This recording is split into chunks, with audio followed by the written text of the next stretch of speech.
Hello you guys, and welcome back to my channel. So today I'm going to be showing you how I created that Lakers themed Kobe Bryant case.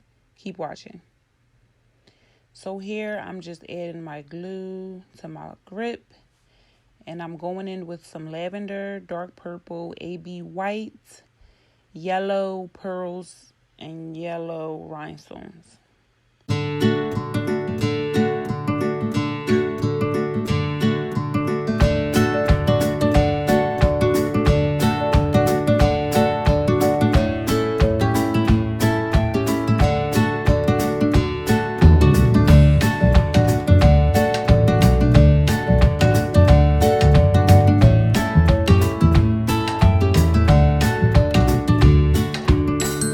So as you can see, my pieces are glued to my case. I also added my grip, and here I have my rhinestones and my pearls just set aside in my little tray, and some extra rhinestones and pearls just in case. Here's my picking tool, my E6000 glue.